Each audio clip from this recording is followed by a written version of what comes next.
당시 북이스라엘 백성들이 완강한 암소처럼 강했다고 합니다.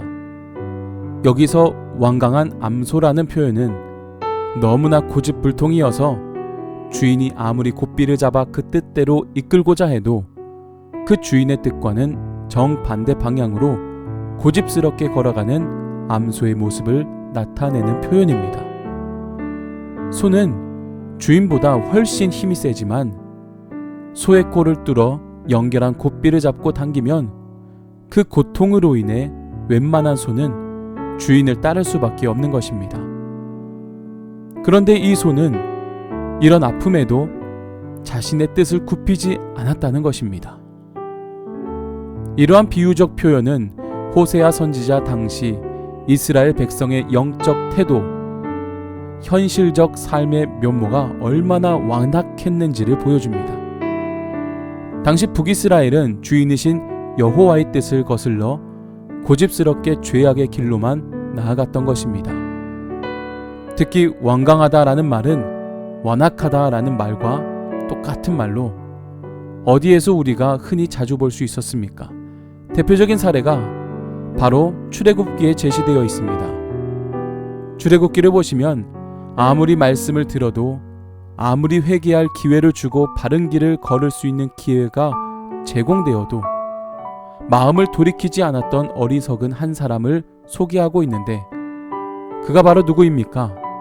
바로입니다.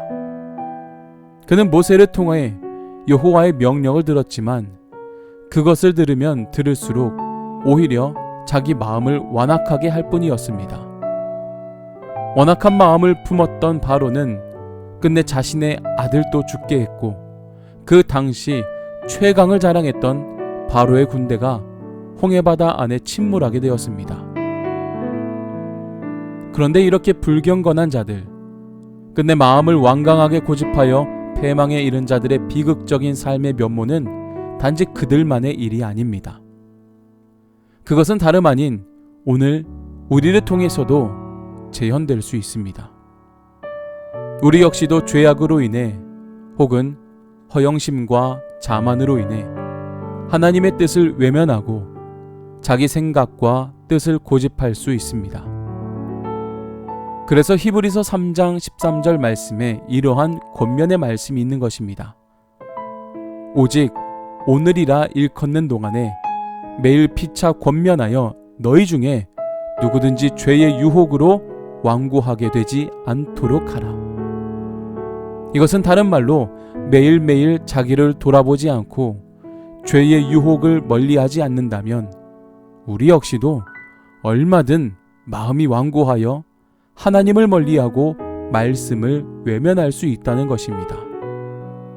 사랑하는 여러분, 이 같은 권면을 소홀히 여기지 말고 항상 마음을 부드럽게 하며 어떤 죄의 유혹, 마음의 욕심이라도 하나님 말씀 앞에 버릴 수 있는 자세를 가져야 할 것입니다.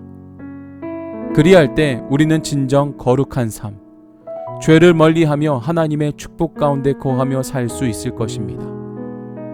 이러한 결단과 돌이킴, 내가 좋아하는 것을 따라가는 것이 아니라 하나님께서 좋아하시는 그곳을 향해 나아가며 참된 그늘이 되어주시는 주님 품에 안겨야 합니다.